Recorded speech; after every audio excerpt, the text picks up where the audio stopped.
మంచిదండి. తండ్రి అయిన దేవుణ్ణి ఆత్మతోనూ సత్యంతోనూ ఆరాధించడానికి కూడి వచ్చినటువంటి సంగమునకు సహోదరులకి సహోదరులకి నా హృదయపూర్వక వందనాలు తెలియజేస్తున్న ప్రియులారా. తండ్రి అయిన దేవుడు ఇప్పటివరకు కూడా గడిచిన వారం నుండి ఇప్పటివరకు కూడా మనకు మంచి ఆయుష్ని ఆరోగ్యాన్ని దయచేసి ఇప్పటివరకు కూడా మనల్ని సజీవ లెక్కలు ఇచ్చినటువంటి కన్నతండ్రి అయిన దేవుడికి మనందరం కూడా కృతజ్ఞతాస్తుతులు చెల్లింప బద్దులు అన్నాం. కాబట్టి ప్రతి ఒక్కరు కూడా మీరు రోజులు గడిచే కొద్ది సమయం గడిచే కొద్ది మన ఇంకనూ ఆయుష్తో ఆరోగ్యంతో శ్వాస తీసుకొని మన కుటుంబంతో సంతోషంగా బ్రతుకుతున్నామంటే అది మన ఆధిక్యతను బట్టి కాదు కానీ, మనకున్నటువంటి బలాన్ని బట్టి కాదు కానీ, హోదాన్ని బట్టి కాదు కానీ, మనకున్నటువంటి డబ్బును బట్టి కాదు కానీ మనం జీవిస్తుంది. అది ఆ యొక్క ఆయుష్ని ఆరోగ్యాన్ని ప్రసాదిస్తుంది ఎవరయ్యా అంటే దేవుడే. మనల్ని నిర్మించినటువంటి దేవుడే. కాబట్టి ఆయనకి మనందరం కూడా కృతజ్ఞతాస్తుతులు చెల్లింపబద్దులు. గడిచిన వారం నుండి ఇప్పుడు దాకా కూడా ఈ రోజుల వరకు కూడా మీరు మీ జీవితాల్లో మీరు ఎన్నిసార్లు దేవునికి జ్ఞాపకం చేసుకుంటారు? ఎన్నిసార్లు జ్ఞాపకం చేసుకుంటారు మీరు? అసలు జ్ఞాపకం వచ్చాడు దేవుడు. మీరు చేస్తున్న పనుల్లో కానివ్వండి, మీరు జీవిస్తున్నటువంటి జీవన విధానంలో కానీ, పొద్దున్నే కానివ్వండి, మీ పనులు ప్రారంభించుకొని మీరు వెళ్తున్నటువంటి సమయంలో కానివ్వండి, సాయంత్రం పూట వచ్చినప్పుడు కానివ్వండి, లేకపోతే సాయంత్రం పూట ఆహారం తీసుకొని నిద్రపోతున్నటువంటి సమయంలో కానివ్వండి, ఎప్పుడైనా ఎన్నిసార్లు గుర్తుకొచ్చాడు దేవుడు? అసలు తెచ్చుకుంటున్నావా? గుర్తుంటున్నాడా? మరి గుర్తున్నప్పుడు మరి దేవుడికి మనం కృతజ్ఞతలు అనేది చెల్లిస్తున్నావా? కృతజ్ఞతలు అనేది మనం చెల్లిస్తున్నాం అనేది మనం జ్ఞాపకం ఉంచుకోవాలి. ఎందుకంటే అది మన బాధ్యత. కాబట్టి ప్రతి ఒక్క క్రైస్తవుడు కానివ్వండి, క్రైస్తవురాలు కానివ్వండి, దేవుడు ఇచ్చేటువంటి యొక్క ఆయుష్కి మనందరం కూడా కృతజ్ఞతలు చెల్లించాలి. ఎందుకంటే మనం ఎన్నో ప్రయాణాలు చేస్తూ ఉన్నాం మన యొక్క దైనందిన జీవితంలో. మళ్ళీ సేఫ్గా మన ఇంటికి మనం తిరిగి వస్తున్నావా? మన పిల్లలతో మనం సంతోషంగా ఉండగలుగుతున్నావా? మన భార్య పిల్లలతో మనం సుఖ సంతోషాలతో మనం గడుపుతున్నామంటే అది దేవుడు ఇచ్చినటువంటి కృపే. ఎందుకంటే ఈ క్షణాన్ని కూడా చూడకుండా ఇప్పటికీ ప్రపంచంలో ఎంతోమంది చనిపోయి ఉంటారు. కానీ వారి లెక్కలో మనం ఉన్నామంటే లేము. కాబట్టి అది ఎవరి కృప అంటే దేవుడి కృప. కాబట్టి ప్రతి వారం నేను ఎందుకు చెప్తున్నానంటే దాని యొక్క ప్రాముఖ్యత అనేది మనం జ్ఞాపకం చేసుకోవాలి. ఎందుకంటే దేవుడికి ఇవ్వగలిగేది అది ఒక్కటే. దేవుడికి మనకు ఆయుష్ని ఇస్తున్నాడు. మనం ఇవ్వగలిగేది ఏంది? ఆయనకి కృతజ్ఞతలు చెల్లించడమే. అందుకంటే మనం ఏం చేయగలం? ఆయన చెప్పిన ప్రకారంగా, ఆయన వాక్య ప్రకారంగా మనం జీవించడమే. కాబట్టి దేవుడు కోరుకున్నటువంటి దాన్ని మనం చేయకుండా ఉండకూడదు. కాబట్టి ప్రతి ఒక్కరు కూడా మీ యొక్క జీవితంలో ఇలా దేవుణ్ణి జ్ఞాపకం చేసుకుంటూ దేవునికి కృతజ్ఞతలు తెలియజేస్తూ మనందరం దేవుణ్ణి వర్ధిల్లాలని మనస్ఫూర్తిగా కోరుకుంటున్నాను. ఈరోజు కూడా మన జీవితాలకు ఏం మాటలైతే అవసరమో ఆ మాటలు కొద్ది నిమిషాలు నేను మీతో పంచుకోవాలని ఆశపడుతున్నాను. గత కొన్ని వారాలుగా నేను ఒక విషయాన్ని మీ అందరికీ తెలియజేస్తూ వస్తున్నాను. ఏంటిది అది? ఆత్మీయ జీవితంలో దశల వారి ఎదుగుదల. అంటే పరిశుద్ధులు విసర్జించవలసినటువంటి కొన్ని లక్షణాల గురించి మనందరం ధ్యానించుకుంటూ వస్తున్నాం. మొదటగా ఒక లక్షణాన్ని చూసాం. ఏంటిది అది? సమస్తమైన దుష్టత్వం. సమస్తమైనటువంటి దుష్టత్వాన్ని చూసుకుంటూ వచ్చాం.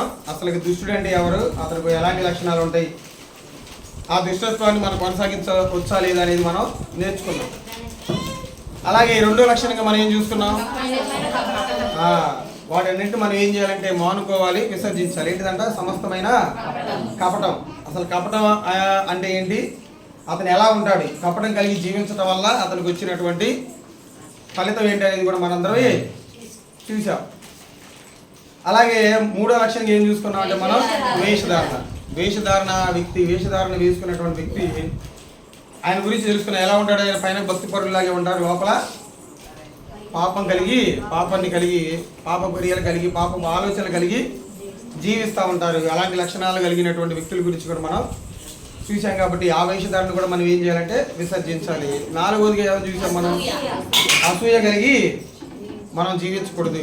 అసూయ కలిగి జీవించిన వ్యక్తుల యొక్క జీవితాలు ఏమైపోయినా కూడా మనం బైబిల్ గ్రంథంలో నేర్చుకున్నాం. కాబట్టి ఈ అసూయను కూడా మనం ఏం చేయాలి? విసర్జించాలి. ఇప్పుడు ఐదవ అవలక్షణం క్రైస్తవులు విసర్జించవలసినటువంటి ఐదవ అవలక్షణంగా మనం చూసుకుందాం. చూడండి ఏ లక్షణాన్ని మనం విసర్జించాలో చెప్తున్నాడు పేతురు గారు. పేతురు గారు రాసినటువంటి మొదటి పత్రిక, పేతురు గారు రాసినటువంటి రెండో పత్రిక, మొదటి పత్రిక సరే రెండో అధ్యాయం చూడండి 2వ వచనం చదవండి. సమస్తమైన దుష్టత్వమును, సమస్తమైన కపటమును, వేషధారణను, అసూయను, సమస్త దూషణ మాటలను మాని. చూడండి ఇక్కడ 5వ లక్షణంగా దేవుడు ఒక లక్షణాన్ని మనకి, అవలక్షణాన్ని మనకి తెలియజేస్తున్నాడు. ఏంటిదయ్యా అంటే అది సమస్తమైన దూషణ మాటలని ఇక్కడ దేవుడు ఏం చేయమంటున్నాడంటే మానుకోవాలన్నాడు. ఇదే మాటని ఎఫెసీ పత్రికలు కూడా మాట్లాడతాడు. చూడండి ఒకసారి ఎఫెసీ పత్రిక 4వ అధ్యాయం 31వ వచనంలో సమస్తమైన ద్వేషము, కోపము, క్రోధము, అల్లరి, దూషణ, సకలమైన దుష్టత్వము మీరు విసర్జించుడి. అంటే విసర్జించవలసినటువంటి ఈ లక్షణాలు కూడా ఒకటి ఉందా? ఏంటిది అది? దూషణ. దూషణ అనేది కూడా ఏం చేయాలంటే మనం విసర్జించాలి అన్నాడు. ఇంకొకటిగా చూసుకుందాం చూడండి ఒకసారి. కొలస్సీ పత్రికలు కూడా దీని గురించి ప్రస్తావిస్తూ మాట్లాడతాడు. కొలస్సీలకు రాసిన పత్రిక 3వ అధ్యాయం 8వ వచనంలో మాట ఉంటుంది. కొలస్సీలకు రాసిన పత్రిక 3వ అధ్యాయం 8వ వచనం. ఇప్పుడైతే మీరు కోపము, ఆగ్రహము, దుష్టత్వము, దూషణ, మీ నోట బూతులు అను వీటన్నిటిని విసర్జించుడి. కాబట్టి చూడండి ఇక్కడ ఏ సంఘానికి చెప్తున్నా కానీ ఇక్కడ పౌలు గారు ఏం చెప్తున్నాడంటే దూషణ అనేటువంటి వాటిని క్రైస్తవులు అన్న వాళ్ళు ఏం చేయాలంట? విసర్జించాలి. అందుకనే కొలస్సీ పత్రికలు ఏమన్నాడంటే ఇప్పుడైతే అన్నాడు, ఇప్పుడైతే మీరు కోపాన్ని, ఆగ్రహాన్ని, దుష్టత్వాన్ని, దూషణను, మీ నోట బూతులు అన్నిటి అని వాటన్నిటిని విసర్జించాడు. ఇప్పుడైతే అన్నాడు. ఇప్పుడైతే ఇప్పుడు ఎవరు మనం? ఒకప్పటి వారము కాదు కాబట్టి ఇప్పుడు ఎవరు మనం అంటే దేవుని సొత్తు అయినటువంటి ప్రజలవి, పాపము నుండి పరిశుద్ధతలోకి నడిపించినటువంటి వ్యక్తులవి, మనకున్నటువంటి పేరు కాకుండా దేవుడు ఇచ్చినటువంటి పేరులకు మారిపోయినటువంటి ప్రజలవి. మనం క్రైస్తవులుగా పిలువబడుతున్నటువంటి వారందరికీ ఈ లక్షణాలు కలిగి ఉండొచ్చా అంటే ఉండకూడదు. కాబట్టి మన జీవితంలో మనం విసర్జించవలసినటువంటి 5వ లక్షణం ఇక్కడ మనకి ఏం కనబడుతుందంటే దూషణ అంటున్నాడు. అసలు ఈ దూషణ అంటే ఏంటి? ఆ దూషణ అనేటువంటి ఆ మాటకి అర్థం ఏంటనేది మనం కొన్ని పుస్తకాలు మనం చూసినట్లయితే ఈ దూషణ అనేటువంటి పదానికి అర్థం ఏంటిదంటే తిట్టడం, అలాగే గేలి చేయటం, అలాగే తిరస్కరించడం. ఓకే, తిట్టడం అన్నా దూషించడం అని, గేలి చేస్తున్నామన్నా దూషించడం అని, తిరస్కరిస్తున్నామన్నా కానీ దూషించడం అని, ఈ 3 సమాన అర్థాలుగా మనకి ఇక్కడ పిలువబడుతున్నాయి. కాబట్టి అసలు మనం ఇక్కడ ఈ యొక్క దూషణ విషయంలో మనం ప్రధానంగా 2 విషయాలు మనం నేర్చుకోవాలి. మొదటగా ఏంటిదంటే మనం ఎవరిని కూడా దూషించకూడదు. రెండవదిగా ఏం చేయాలంటే మనం ఎవరిని కూడా దూషణ పాలు చేయకూడదు. 2 ప్రధాన విషయాలు మనం నేర్చుకోవాలి క్రైస్తవులుగా పిలువబడుతున్నటువంటి మనందరం. మొదటిది ఏంటిదంటే మనం ఎవరిని కూడా దూషించకూడదు.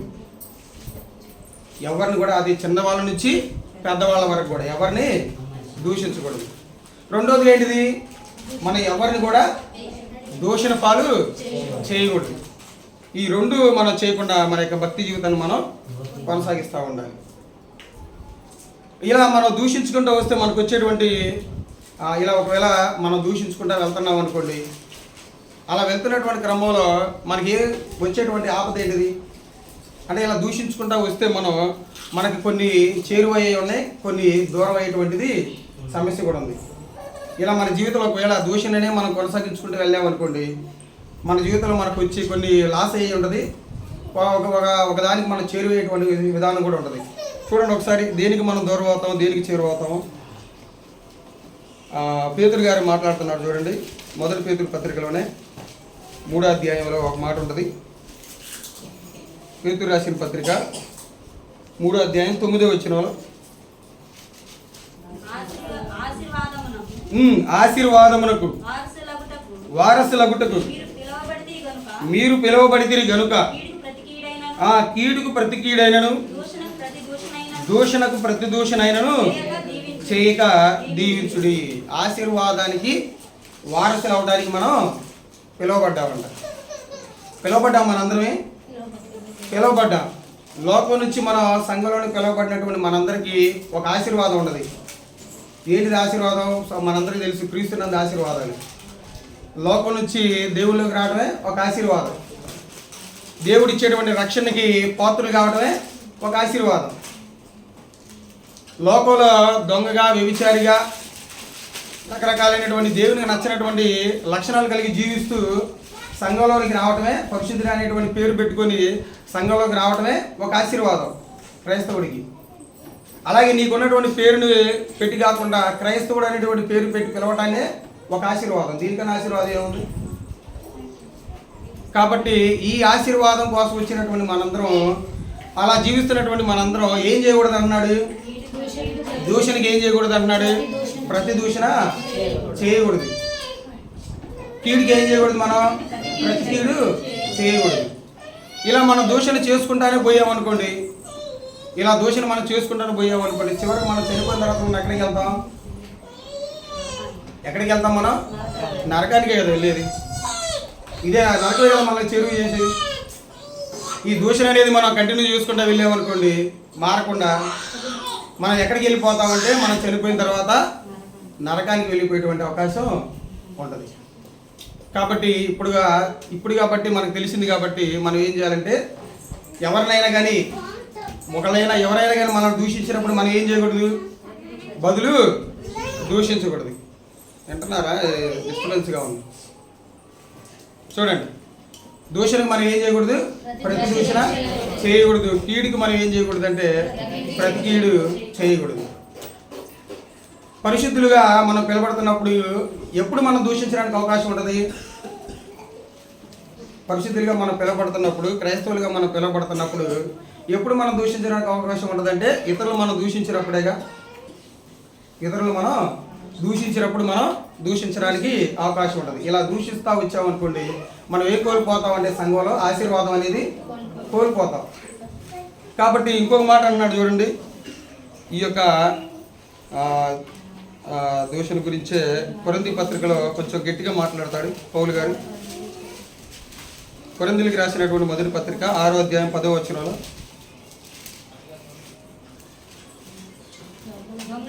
దొంగలైనను, లోబులైనను, త్రాగుబోతులైనను, దూషకులైనను, దోచుకొని వారైనను దేవుని రాజ్యమునకు వారసులు కానేరరు.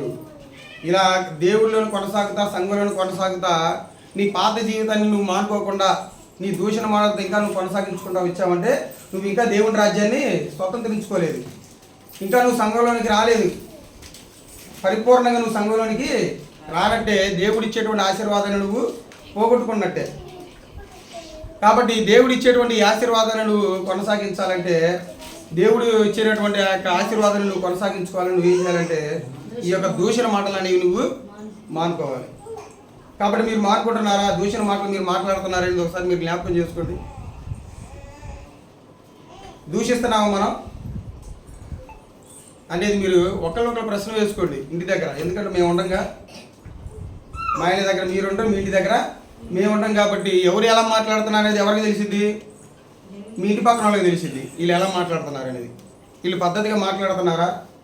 దేవుడి మందిరానికి వెళ్తున్నటువంటి వీళ్ళు వాళ్ళ యొక్క నోరును వాళ్ళు జాగ్రత్తగా వాడుకుంటున్నారా లేదా అనేది జ్ఞాపకం చేసుకోవాలి. మీరు అందరూ ఆలోచించుకోవాలి. ఒక మాట మాట్లాడేటప్పుడు ఈ దూషణ మాట వల్ల నాకు ఏమొస్తుంది?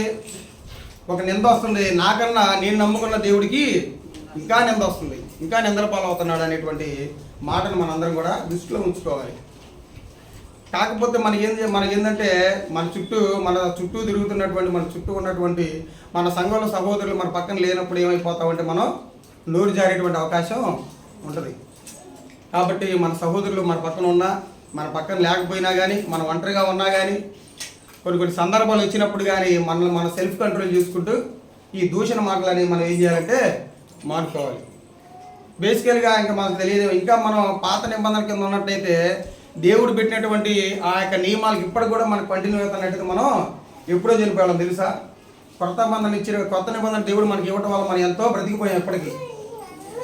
చూడండి ఒకసారి అసలు ఆ పాత నిబంధనలో ఈ దూషణను బట్టి ఎవరిని ఎలాంటి లక్షణాలు ఉంటే దేవుడు చంపమంటున్నాడు చూడండి. అక్కడ లేవికాండం 20వ అధ్యాయం, లేవియాకాండం 20వ అధ్యాయం 9వ వచనంలో ఒక మాట ఉంటుంది. ఎవడు తన తండ్రినైనను తన తల్లినైనను దూషించునో వానికి మరణ శిక్ష విధింపవలెను. వాడు తన తండ్రినో తల్లినో దూషించను గనుక తన శిక్షకు తానే కారకుడు. ఇక్కడ పాత నిబంధనల గ్రంథంలో దేవుడు చేస్తున్నటువంటి ఒక ఆజ్ఞ ఏంటిదంటే, ఎవరైతే తన తల్లిని కానీ తన తండ్రిని కానీ దూషిస్తాడో వాడికి ఎమ్మటేంటిది మరణ శిక్ష. మీరు ఇప్పుడు ఒకసారి నేను అడుగుతాను మిమ్మల్ని అందరూ ఒక ప్రశ్న. ఎప్పుడైనా కానీ మీ తల్లిదండ్రులని ఎప్పుడైనా తిట్టారా ఎప్పుడైనా? మ్యాక్సిమం మనందరం ఏదో ఒక సందర్భంలో, ఏదో ఒక కారణాన్ని బట్టి, ఏదో ఒక పరిస్థితిని బట్టి, మనకి అడిగిన దాన్ని ఇవ్వకపోవటాన్ని బట్టి, మన ఆశలను వాళ్ళు నెరవేర్చకపోవటాన్ని బట్టి, మన ఆలోచనలకి వాళ్ళకి చెప్పినప్పుడు, మన ఉద్దేశం వాళ్ళకి చెప్పినప్పుడు వాళ్ళు మన మాటని తిరస్కరించడాన్ని బట్టి మనం ఏం చేసి ఉంటాం, వాళ్ళని ఏదో ఒక సందర్భంలో దూషించి ఉంటాం. కాబట్టి అలా దూషిస్తే ఏమన్నాడంటే ఆ కాలంలో మరణశిక్ష పొందాలి వాడు. కాబట్టి ఇప్పటికైనా కానీ మనం ఏదో ఒక రకంగా మన తల్లిదండ్రులు మనం తిరస్కరించుంటాం, గేలి చేసి ఉంటాం. ఏదో ఒక సందర్భంలో వాళ్ళ మాటలకు మనం ఎదురు చెప్పుకుంటాం. కాబట్టి ఇప్పటికైనా కానీ మనం ఏం చేయొచ్చు అంటే, మనకు ఒకవేళ తెలిసి ఉండకపోతే ఇప్పటికైనా కానీ మన పేరెంట్స్కి మనం క్షమాపణ చెప్పొచ్చు. దగ్గరగా ఉంటే ఫేస్ టు ఫేస్ అని చెప్పొచ్చు, దూరంగా ఉంటే ఫోన్లైనా అని చెప్పొచ్చు, తప్పేమి లేదు. ఏమని, నాన్న అమ్మ చిన్నప్పుడు నిన్నేమైనా నేను తెలియక దూషిస్తే నన్ను క్షమించు, తప్పేమన్నా అడగటంలో తప్ప, అదేమన్నా నామోషియా, తప్పేమి లేదు కదా. కాబట్టి ఇది ఒక శిక్ష. చూడండి ఏ శిక్ష వేశాడు దేవుడు? మరణ శిక్ష. అసలు ఇప్పుడు ఉన్నటువంటి మనకి రూల్స్ అండ్ రెగ్యులేషన్లో అతిపెద్ద శిక్ష ఏంటిది? మనకి పీనల్ కోడ్స్ అని ఉన్నాయి కదా, కొన్ని శిక్షా స్మృతులు అని ఉన్నాయి కొన్ని మన రాజ్యాంగంలో. ఏ శిక్ష అనేది అన్నిటికంటే పెద్దదంటే మరణ శిక్ష. చూడండి, పేరెంట్స్ని తల్లిదండ్రులు తిట్టినటువంటి వ్యక్తికి మరణ శిక్ష అంట. చూడండి మనకి కొత్త నిబంధన ఎంత ఎంత మనకి ఉపయోగాన్ని కలిగించిందో, కొంచెం స్వేచ్ఛనిచ్చిందో. అలానే కొత్త నిబంధనలకు వచ్చిన తర్వాత తిట్టొచ్చానే, కొత్త నిబంధనలకు వచ్చిన తర్వాత కూడా తిట్టకూడదని యేసుక్రీస్తు వారు చెప్తారు. 15వ అధ్యాయం 4వ వచనంలో ఒక మాట ఉంటుంది. చూడండి ఒకసారి ఏమంటాడు ఆయన కూడా, ఇక్కడ ఉన్నటువంటి మాటనే జ్ఞాపకం చేస్తాడు. ఎవడు కూడా తన తండ్రిని తల్లిని దూషింపకూడదు. అంటే అప్పుడున్న వ్యక్తులకి ఏంటిదంటే ఎమ్మటే వచ్చేది శిక్ష. ఇప్పుడున్న వాళ్ళకి మనకేంటిది, క్రైస్తవులకి అన్నిటికీ జీవితానికి ఒక శిక్ష. జీవితం మొత్తానికి మనం చనిపోయిన తర్వాత మనకి ఉండేటువంటి శిక్ష. అప్పుడు ఏంటంటే ఆ దూషణ మాటకి ఏంటంటే ఎమ్మటే వచ్చేది శిక్ష. ఇప్పుడు ఏంటిదంటే మనకి చనిపోయిన తర్వాత వచ్చేది. అంతే కదా, చనిపోయిన తర్వాతే కదా మనకి తీర్పులోకి తీసుకొచ్చి దేవుడు అడిగేది. కాబట్టి జ్ఞాపకం ఉంచుకోవాలి. ఇప్పటికి కూడా ఒకవేళ మనం చేస్తే పేరెంట్స్ మనం సారీ చెప్పొచ్చు. మరి ఈ వాక్యం తెలిసింది కాబట్టి ఇప్పటి నుంచే కానీ మనం మన తల్లిదండ్రుల్ని దూషించకూడదు. ఇంకా ఎవరిని వద్దన్నాడు చూద్దాం. చూడండి, లేవికాండం 24వ అధ్యాయం, లేవియాకాండము 20వ అధ్యాయము 16వ వచనం, 24వ అధ్యాయం 16వ వచనం. యెహోవా నామమును దూషించువాడు మరణ శిక్ష నొందవలెను. సర్వ సమాజము రాళ్లతోటి వానిని సావగొట్టవలెను. పరదేశీయే గాని స్వదేశీయే గాని యెహోవా నామమును దూషించిన యెడల వానికి మరణ శిక్ష విధింపవలెను. నాకు తెలిసి ప్రపంచంలో ఎక్కువగా దూషణ పాలైనటువంటి వ్యక్తి ఎవరైనా ఉన్నారంటే దేవుడే. అవునా కదా? అసలు ఎన్ని భరించుంటాడు. మనం ఒక్క మాటకి భరించలేము. భరిస్తాం మనం అసలుకి? మన ఎదుటి ఉన్నటువంటి మనం పెళ్లి చేసుకున్న మన భార్య ఒక మాట అంటేనే మనం ఊరుకో, భర్త ఒక మాట అంటేనే ఊరుకోలేము. మరి దేవుడు ఏం చేయాలా? ఈ లెక్క ప్రకారం ఆలోచించండి ఒకసారి. అసలు ఆయనకి మా చెవులు ఒకవేళ ఉంటే నిజంగానే ఆయన ఆత్మస్వరూపి చెవులు ఉంటే ఆయనకి మనం అంటాం కదా, ఏదైనా సౌండ్ అమ్మటే చెవులు మూసుకుంటాంగా. మరి మన పుట్టిన కాడి నుంచి మన తాతలు ముత్తాతలు వాళ్ళ కాలం ఎంతో కొన్ని జనరేషన్లు మనం వెనక్కి వెళ్ళామనుకో, ఎంతోమంది ఆయన్ని నిందించుంటారు, ఎంతోమంది ఆయన్ని తిరస్కరించుంటారు, ఎంతోమంది ఆయన్ని దూషణ పాలు చేసి ఉంటారు. అవునా కదా? మనమైతే ఏ విషయాలు చేస్తాం, ఏ విషయాలు చేసేటువంటి అవకాశం ఉండొచ్చు? అప్పులు బాగా ఎక్కువైపోయినాయి అనుకో, ఎమ్మటే మన అది నిర్లక్ష్యాన్ని బట్టి అయినాయని మనం అనుకో, ఎమ్మటే ఏం చేస్తామంటే ఎమ్మటే దేవుని దూషించే అవకాశం ఉంటుంది. మంచి భార్య లేకపోతే దేవుని దూషిస్తాం, మంచి భర్త లేకపోతే దేవుణ్ణి దూషించేటువంటి అవకాశం ఉంటుంది, మంచి ఆరోగ్యం లేకపోతే దేవుని దూషించేటువంటి అవకాశం ఉంటుంది, మంచి పిల్లలు లేకపోతే దేవుణ్ణి దూషించేటువంటి అవకాశం ఉంటుంది. ఇలాంటి సందర్భాన్ని బట్టి కూడా మనం దేవుణ్ణి దూషించేటువంటి అవకాశం ఉంటుంది. పిల్లలు మాట వినకపోయానికి ఎమ్మటే ఏమంటావా? ఏది దేవుడు నాకు ఇలాంటి పిల్లలు ఇచ్చావని ఎమ్మటే అంట. అంటే మన బలహీనతను బట్టి కాదు, మనకు పెంచుకోవడం సరిగ్గా చేతగాడిపాటు కాదు. ఎమ్మటే వేస్తామంటే అది ఆయన ఉంటాడు పాపం కనబడి ఆయన మనకి, ఆయన మీద వేస్తే ఎమ్మటే నింద. ఏందైనా నాకు ఇట్లా పనికి మళ్ళీ ఇచ్చు, ఏందైనా నాకు ఇట్లా పనికి మళ్ళీ దాన్ని ఇచ్చు, నా మాట ఏంటలేదయ్యా అని ఎమ్మటే ఆయన మీద మనం నిందేసేటువంటి అవకాశం ఉంటుంది. కాబట్టి ఆయనకు మాత్రం నిజంగానే మనిషి అయి ఉంటే మాత్రం చాలా ఘోరంగా ఉండేది పరిస్థితి. కాబట్టి ఇక్కడ లేవీకాండలో ఏం తెలియజేస్తున్నాడంటే, ఎవరైతే దేవుడి నామాన్ని దూషిస్తాడో వాడు మరణ శిక్షకి పాత్రుడు అవుతాడని ఇక్కడ తెలియజేశాడు. ఇలా మన జీవితంలో దేవుని దూషించడానికి కొన్ని సందర్భాలు మనం వెతికితే ఎక్కడ ఎక్కువగా కనబడిందంటే నాకు యోబు గ్రంథంలో బాగా కనబడింది. మనం దేవుని దూషించడానికైనా కానీ, మన ఇంటి పక్కన వాళ్ళనైనా కొన్ని విషయాలను బట్టి మనం దూషించడానికైనా కానీ యోబు గ్రంథంలో కొన్ని మాటలు ఉన్నాయి. వాళ్ళందరూ పిల్లలు ఆపండి కొంచెం, వాళ్ళు మాట్లాడుతుంటే నేను చెప్పేది మీకే అర్థమైంది. చూడండి, యోబు గ్రంథంలో దూషణ గురించి చాలా ఎక్కువ మాటలు కనపడతా ఉంటాయి. ఎందుకంటే యోబు గారు ఎంత మంచి భక్తుడు, ఎంత మంచి తండ్రి, ఎంత భక్తిపరుడు, దేవుడికి ఎంత వినయ విధేయతలు కలిగినటువంటి జీవించినటువంటి వ్యక్తి. తన జీవితంలో తాను ఎదుర్కొన్నటువంటి కొన్ని సందర్భాలను బట్టి ఆయన దేవుడిని దూషించాడా లేదనే దాన్ని మనం గురించి ఆలోచన చేస్తే చూడండి, ఇప్పటికి కూడా యోబు గారిని మనం ఒక రోల్ మోడల్గా తీసుకోవచ్చు. మన జీవితంలో ఒక గొప్ప తండ్రిగా మనం యోబు గారిని ఒక రోల్ మోడల్గా తీసుకోవచ్చు. చూద్దాం, చూడండి ఏముంటుందో. యోబు గ్రంథం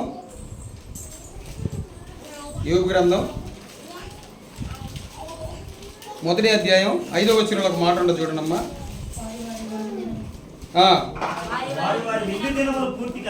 వారి విందు దినములు పూర్తి కాగా యోబు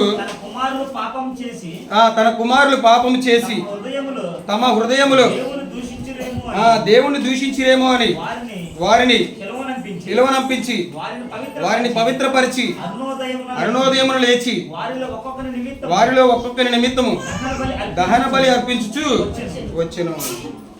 చూడండి, పాపం అంటే ఇక్కడ ఏందో చెబుతున్నాడంటే హృదయమందు దేవుని దూషించడం అనేది కూడా ఒక పాపంగా చెబుతున్నాడు.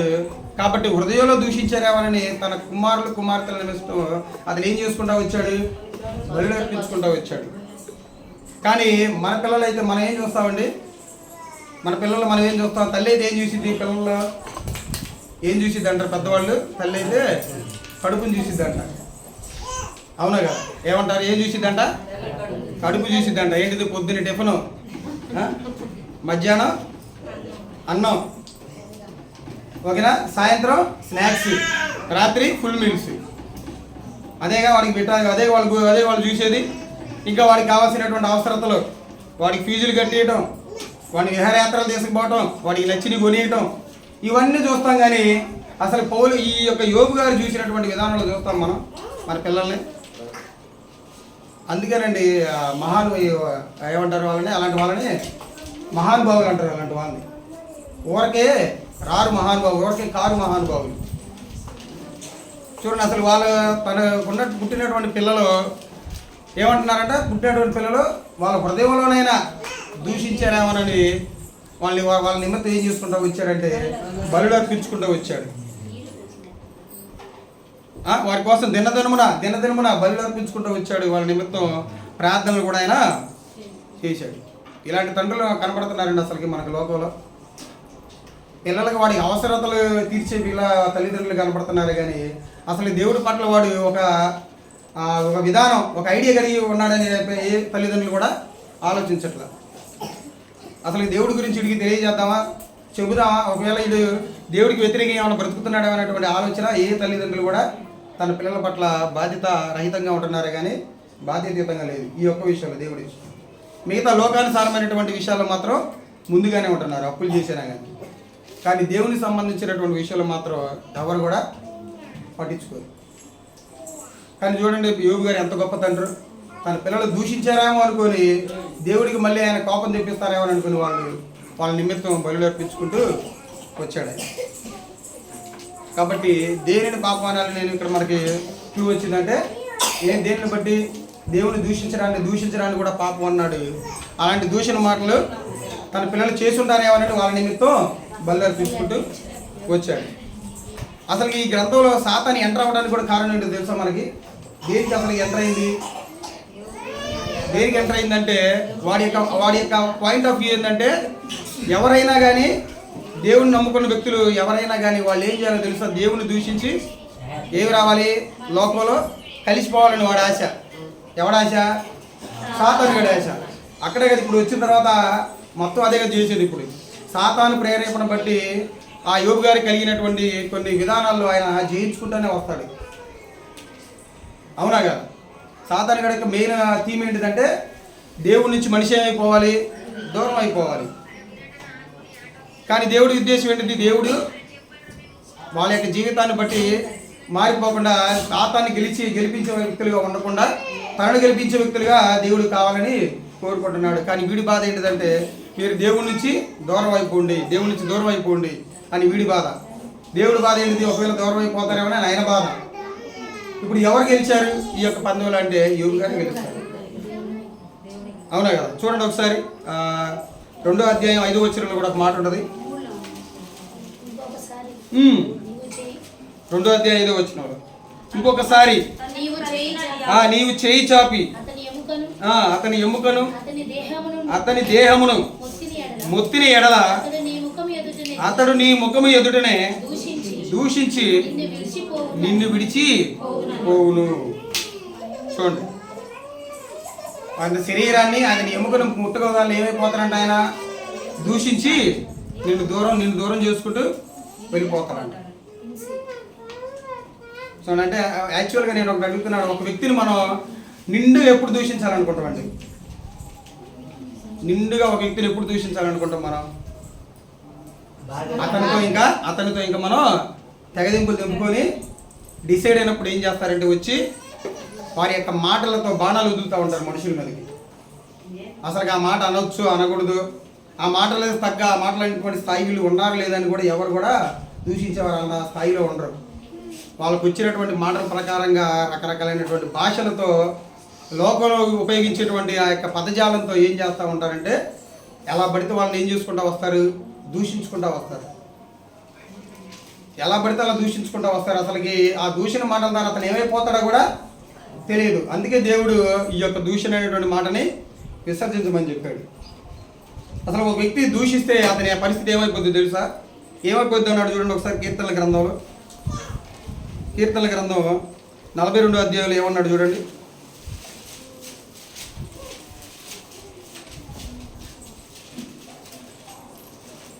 చూడండి 42వ అధ్యాయం కీర్తనల గ్రంథం 42వ అధ్యాయం 10వ వచనం.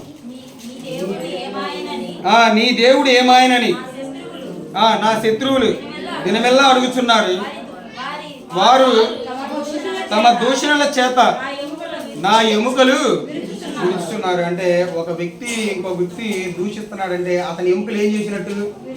విరగొడుతున్నంత బాధ కలిగిద్దంట. నేను మిమ్మల్ని బాగా దూషించాను అనుకో, మీకు ఎలా ఉండిద్ది? నాతో మాట్లాడాలనిపించిద్దా?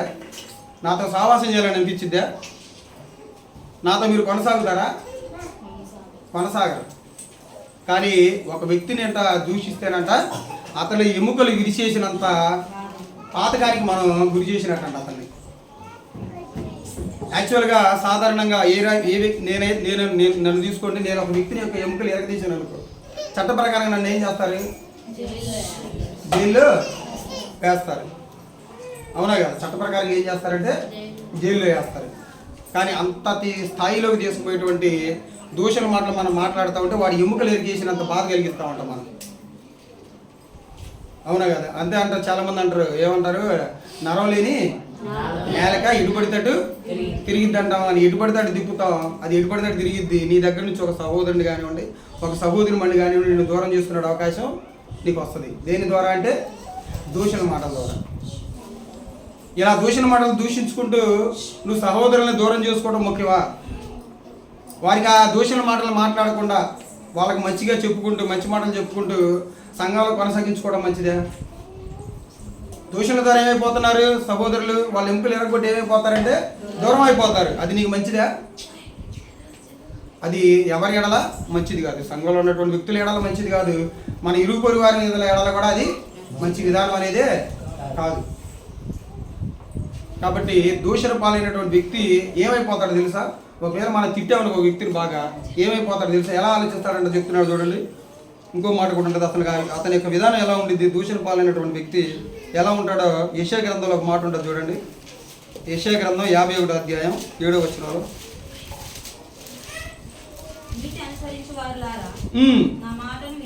అక్క అదేనా 51:7? 51 చదువు. నీతి అనుసరించు వారులారా నా మాట వినుడి, నా బోధను హృదయమందుంచుకున్న జనులారా ఆలకించుడి. ఆ మనుషుల పెట్టు నిందకు భయపడకుడి, వారి దూషణ మాటలకు దిగులు పడకుడి. అంటే దూషించినటువంటి దూషణ పాలైనటువంటి వ్యక్తి ఏమైపోతాడంట? దిగులు పడతాడంట. అంటే ఒక వ్యక్తిని మనం దూషించామనుకో, అతనికి దేన్ని గురి చేసిన వారిగా మనం అవి మారిపోతున్నాం, దిగులు పడిపోతాడంట, బాధపడిపోతాడంట, ఇబ్బంది పడిపోతాడంట. ఎగ్జాంపుల్గా ఒకటి చూసుకుంటే, నేను చెప్పేటువంటి స్కూల్లో ఒక అమ్మాయి ఉంది, 10వ తరగతి అమ్మాయి. ఆ అమ్మాయి చిన్న తప్పు చేయడం వల్ల స్కూల్లో వాళ్ళు ఏం చేశారంటే ఇంటికి పంపించారు. ఇంటికి పంపించినప్పుడు ఇంటికి పోగానే వాళ్ళ అమ్మ బాగా తిట్టింది అమ్మాయిని. అలా తిట్టిందంటే అలా తిట్టారు. ఇంట్లో ఉన్న వాళ్ళందరూ కూడా కొట్టారు. కొట్టగానే ఆ మాటలకి ఆ యొక్క అందరి ముందంతా నామోషిగా ఫీల్ అయిపోయి ఏమైపోయిందంటే అమ్మాయి సాయంత్రం పూట ఎవరు లేని సమయంలో గడ్డి ముందు చనిపోయింది. చేసిన పనిని బట్టి కాదు, అక్కడ ఉన్నటువంటి వాళ్ళమ్మ తిట్టినటువంటి విధానాన్ని బట్టి, ఆ తిట్టినటువంటి విధానాన్ని పక్కన ఉన్న వాళ్ళందరూ కూడా చూడటాన్ని బట్టి ఏమైపోయిందంటే అమ్మాయి అంటే నిండుగా ఒక వ్యక్తి చనిపోవడానికి ఏదో ఆయుధాలు ఎన్ని అవసరం లేదండి, నోటి నుంచి అటువంటి మాటలు చాలు. అవునా కదా? కొట్టినటువంటి దెబ్బలైనా కానీ కొన్ని రోజులకి మానిపోతాయి, కానీ నోటి నుంచి అటువంటి మాటలు మాత్రం ఎప్పటికీ మనిషిని కదిలించేటువంటి కొన్ని మాటలు. అవునా కదా? భార్యను భర్త కొట్టినా కానీ, భర్త భార్యను కొట్టాడు అనుకో పెద్దగా ఇదిగా తీసుకోరు నాకు తెలిసి. అదే తిట్టాడు అనుకో వాళ్ళ జీవితాంతం గుర్తుపెట్టుకుంటారు ఆ మాటలు అనేవి. కొట్టిన దానికైనా కానీ, కొట్టిన దాని ఒక గాయం అయిందనుకోండి, కొన్ని రోజుల తర్వాత ఏం జరిగింది? ఆ గాయం అనేది మానిపోతుంది. సరే మా ఆయన ఏదో కొంచెం కోపాలు గుర్తుండాలి అనుకుంటా. అదే కొన్ని దుర్భాషలు మనం మాట్లాడామనుకో, కొన్ని దూషణ మాటలు మనం మాట్లాడామనుకో, అవి వాళ్ళ మనసుకి గాయం చేస్తాయి. గాయం చేసిన మనసుకి గాయం అయిందనుకోండి, ఆ గాయమైనటువంటి మనసుకి ఆ మాటలు కూడా ఎప్పటికీ వాళ్ళు మర్చిపోరు, వాళ్ళ హృదయంలోనే పెట్టుకుంటారు.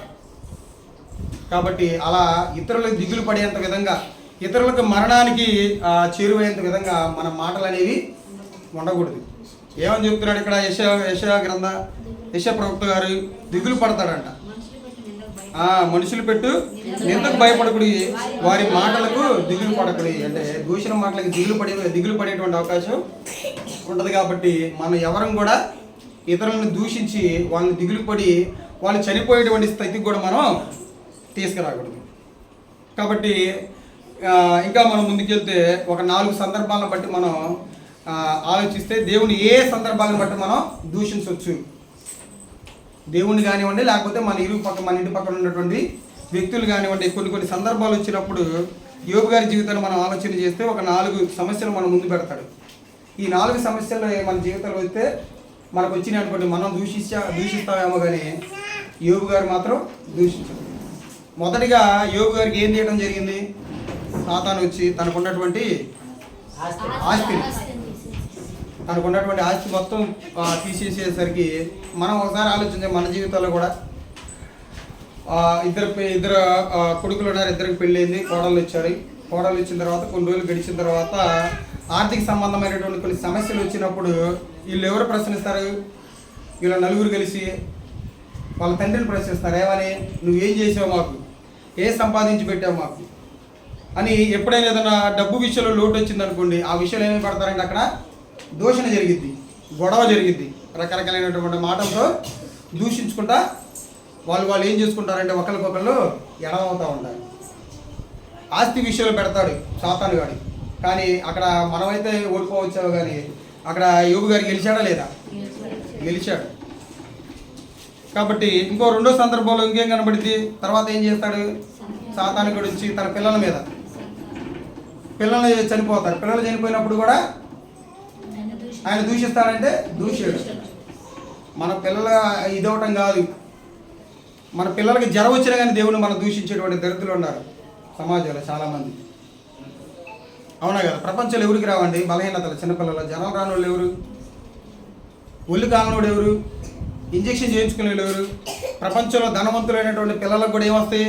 జలుబులు వస్తాయి, జ్వరాలు వస్తాయి. ఎవరు హాస్పిటల్ ముఖం చూడండి? ఎవరు? అందరూ చూసిన వాళ్ళే.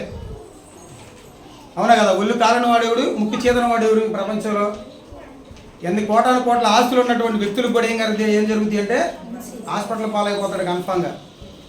ఈ చిన్న విషయాన్ని బట్టి దేవుణ్ణి దూషించేటువంటి అవకాశం ఉంటుంది. అలా మనం దేవుణ్ణి దూషించకూడదని యోబు గారు మనకి స్పష్టంగా తెలియజేస్తున్నారు. తర్వాత మూడోది ఏం కనబడుద్ది అంటే మనకి, తర్వాత మూడోది ఏంటిదంటే ఆయనకి శరీరానికి పుండ్లు వచ్చినప్పుడు కూడా ఆయన ఏం చేస్తాడంటే దేవుని దూషించకుండా తన యొక్క భక్తిని కొనసాగిస్తాడు. కానీ మనకు రానివ్వండి, చిన్న చిన్న జ్వరాలు రానివ్వండి, చిన్న చిన్న బలహీనతలు రానివ్వండి, ఏది దేవుడా వాడేమో మనకి ఎప్పుడంటే బాధ అనిపించేది, దేవుడు గుర్తుకొచ్చేది ఒకే వయసు కలిగినటువంటి ఇద్దరు వ్యక్తులు ఉన్నారనుకోండి, ఒక వ్యక్తిగా ఎప్పుడు చిన్న చిన్న వాటికి కూడా తన కొన్ని ఇబ్బందులు బయటపడుతున్నాయి అనుకోండి, తన పక్కనున్న వ్యక్తి అయితే బాగా ఎనర్జెటిక్గా కనపడుతున్నాడు అనుకోండి, అమ్మటే ఏమంటాం మనం? ఏది దేవుడా వాడి ఏమో నా వయసు గల్లా వాడే, నాతో పాటు పెరిగినోడే, వాడైతే బ్రహ్మాండంగా ఉన్నాడు, నాకేందయ్యా దేవుడు 24 ఎప్పుడు ఏదో ఒకటి నాకు పెడతానే ఉంటావు అని అమ్మటే ఏం చేస్తాం అంటే ఆ విషయంలో కూడా మనం దేవుని దూషించేటువంటి అవకాశం ఉంటుంది. అవునా కదా? ఏందయ్యా నాకు ఈ బాధలు, నేను సంపాదించిందంతా నా రోగాలకి, నా ఇబ్బందులకి, నా ఇరుకులకే పోతున్నాయి, వాడేమో పెరిగిపోతున్నాడు, వాడేమో 70లో 30 లాగా ఉన్నాడు, నేనేమో 20లోనే 50 లాగా కనబడుతున్నాడు, ఏందయ్యా నాకు ఈ బాధ అని ఈ విషయంలో కూడా దేవుని దూషించే అవకాశం ఉండదు. కాబట్టి ఈ విషయంలో కూడా మనం దేవుని దూషించకూడదని యోబు గారు మనకి స్పష్టంగా తెలియజేస్తున్నారు. చివరిగా సాతాను ప్రేరేపణ ద్వారా వచ్చినటువంటి యోబు భార్య కూడా ఏమనిందంటే దేవుని దూషించి, సాతాను ప్రేరేపణ ద్వారా అడిగిందే కానీ ఆమె అంటే ఆ పరిస్థితులు మొదటికి ఏం పోయింది? ఆస్తి పోయింది, పిల్లలు పోయారు, తర్వాత తన శరీరం కూడా కుంటుపడింది. ఇన్ని ఇబ్బందులు చూసినటువంటి ఎక్కడా మాట్లాడినటువంటి ఆమె చివరికి వచ్చేసరికి మాట్లాడింది. కాబట్టి అంత మాత్రాన ఆమెను మనం తప్పు పట్టాల్సిన అవసరం లేదు. కానీ ఆ విషయంలో అయినా కానీ ఆయన ఏమన్నా ఒక మాట అంటాడు, ఆమెను ఏమన్నాడు? అసలు మూర్ఖురాలు మాట్లాడుతున్నట్టు మాట్లాడుతున్నాం. దేవుడి నుండి వచ్చేటువంటి మేలు లేదా మనం అనుభవించేది, కీడు అనుభవించాల్సినటువంటి తగదా అని ఆమెకే కొన్ని మాటలు చెప్పేటువంటి అవకాశం ఉంది. ఒకవేళ నిజంగానే ఆమె తన హృదయంలో దూషించినట్లయితే చివరి అధ్యాయంలో యోగ గ్రంథంలో ఏముంటుందంటే ఆమెకు మళ్ళీ సంతానం వచ్చింది, మళ్ళీ ఆస్తి వచ్చింది, మళ్ళీ పిల్లలు పడతారు. ప్రపంచంలోనే ఎవరికి లేనటువంటి అందమైనటువంటి అమ్మాయిలు యోగు గారికి పడతారంట. అంటే అప్పుడు ఉన్నటువంటి ఆ స్థితిని బట్టి ఆమెకు వచ్చినటువంటి బలహీనత కానీ అది ఆమె మనస్ఫూర్తిగా అన్నటువంటి విధానం కాదు. కాబట్టి ఈ 4 విషయాలు, మొదటిది ఆస్తిలో కొంచెం అవతవకలు వచ్చినప్పుడు మనం దేవుని దూషించేటువంటి అవకాశం ఉంటుంది. పిల్లల విషయంలో మనం దేవుని దూషించే అవకాశం ఉంటుంది. శరీర విషయంలో మన శరీరంలో వచ్చేటువంటి బలహీనతలను బట్టి మన దేవుని దూషించే అవకాశం వచ్చింది. చివరికి భార్య కూడా వచ్చి దూషించమనేటువంటి అవకాశం వచ్చింది. కాబట్టి ఇలాంటి విషయాల్లో మనం దేవుడిని దూషించకుండా మాదిరిగా మనం ఎవరు చూసుకోవచ్చు అంటే యోబు గారు. ఇంకా బైబిల్ గ్రంథంలో చాలామంది ఉన్నారు, ఎదురు వాళ్ళు దూషిస్తున్నా కానీ తలగా ఉంచుకొని పోయిన వాళ్ళు చాలామంది ఉన్నారు. దావీదు గారు తన కొడుకైన అబ్షాలోము ఏం చేస్తూ ఉంటాడు, తరుముకుంటా పోతాడు. చంపాలని తరుముకుంటా పోయినప్పుడు అరణ్యంలో ప్రయాణం చేస్తున్నప్పుడు షిమి అనే వ్యక్తి ఏమంటాడు, దూషిస్తూ ఉంటాడు, చీపో అని. ఎంత ఎంత మాదిరి చూపిస్తాడు అక్కడ ఆయన. ఏమంటాడు, పక్కన నుండి ఏమంటాడు, రాజా వదిలేండి ఒకసారి, వాడు తలకాయని తొలకలుగా చేస్తానంటాడు. అయినా కానీ ఆయన ఇస్తాడు ఆజ్ఞ, ఇవ్వడు. ఇది వాడి సమయం కాబట్టి వాడిని కానీ అంటాడు. తగ్గించుకొని ఎలాంటి మాటలు, అతను ఏం మాట కూడా అనకుండా తలక ఉంచుకొని తన ప్రయాణం కొనసాగిస్తాడు.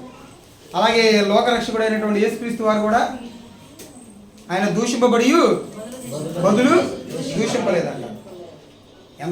ఎన్నోసార్లు తిట్టారు ఆయన్ని. వెనక నుంచి ఒకటి కొట్టడం, తిట్టడం, ఉమ్మేయటం. ఆయన ఎంతోమంది తిరస్కరించారు, ఎంతోమంది ఆయన గేలి చేశారు. అయినా కానీ ఆయన దూషింపలేదు. కానీ మనం దూషిస్తాం చిన్న చిన్న వాటి విషయాల్లో.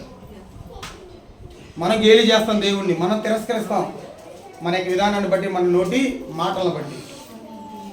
కాబట్టి ఎవ్వరం కూడా మనం ఇతరులను దూషించి ఇతరులకి మనం దూరం చేసుకొని సమాజంలో కానివ్వండి, దేవుడి పట్ల కానివ్వండి, మనం ఒక హీనమైనటువంటి స్థితిలో మనందరం జీవించకుండా దేవుని తగ్గటువంటి జీవితాన్ని జీవిస్తూ, దేవుడు జీవించమన్నటువంటి జీవితాన్ని జీవిస్తూ, మన జీవితంలో 5వ అవలక్షణమైనటువంటి యొక్క సమస్తమైనటువంటి దూషణ మాటలు మనందరం మానుకొని దేవుడు జీవించమన్నటువంటి జీవితాన్ని జీవించాలని కోరుకుంటూ మీ అందరికీ నా మాటలు ముగిస్తున్నాను. మీ అందరికీ మరొకసారి నా వందనాలు తెలియజేస్తున్నా ప్రియులారా.